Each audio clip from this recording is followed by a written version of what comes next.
কিছুক্ষণ আগে, ঘন্টা দুই আড়াইক আগে, বাংলাদেশে ঢাকায় একটি অত্যন্ত দুঃখজনক এবং জঘন্য একটি ঘটনা ঘটেছে।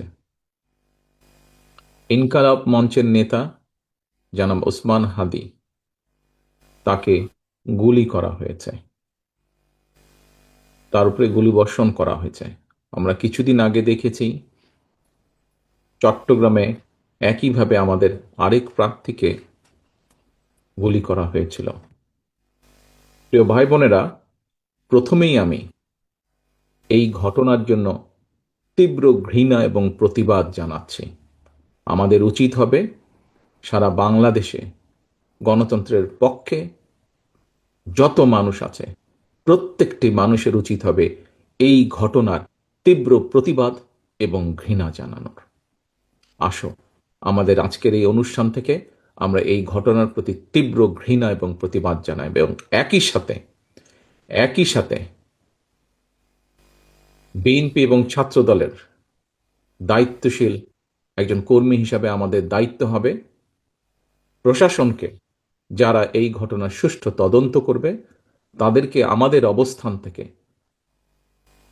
সহযোগিতা করার কোনো স্কোপ সুযোগ যদি থাকে, আমরা আমাদের সর্বোচ্চ সহযোগিতা করব, যাতে করে তারা প্রকৃত যে দোষী ব্যক্তি তাদেরকে খুঁজে বের করে দেশের আইন অনুযায়ী তাদেরকে শাস্তি প্রদান করতে পারে। প্রিয় ভাই বোনেরা,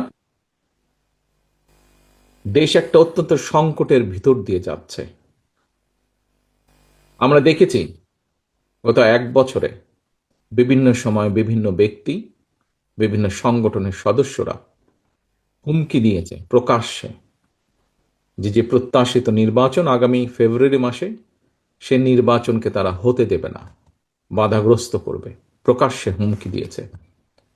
একটি দল, গোষ্ঠী বা কিছু ব্যক্তি এই দেশকে, দেশের মানুষের শান্তি, স্থিতিশীলতা বিনষ্টের জন্য উঠে পড়ে লেগেছে।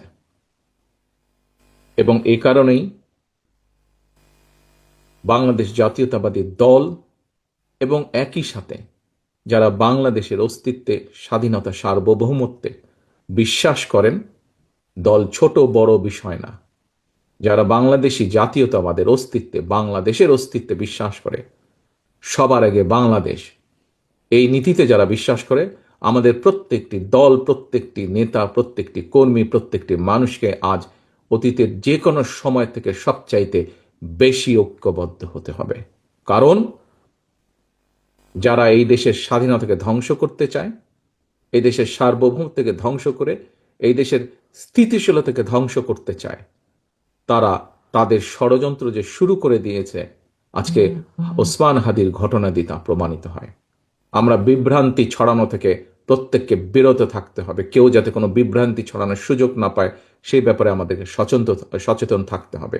এবং একই সাথে তদন্তের স্বার্থে যারা তদন্ত করবে, সত্যিকার অপরাধীকে যারা ধরবে, আমাদের অবস্থান থেকে যতটুকু সম্ভব আমরা সর্বোচ্চ সহযোগিতা করব।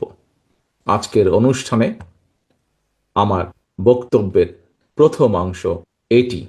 আমাদেরকে প্রতিবাদ গড়ে তুলতে হবে এবং যে কোনো মূল্যে অন্যায়ের বিরুদ্ধে প্রতিবাদ গড়ে তুলতে হবে, যে কোনো অন্যায়ের বিরুদ্ধে এবং যে কোনো মূল্যে এই দেশের মানুষ যাতে করে তাদের হারানো গণতান্ত্রিক অধিকার ফিরে পেতে পারে, তার জন্য আমাদেরকে সদা সর্বদা সচেষ্ট এবং সতর্ক থাকতে হবে।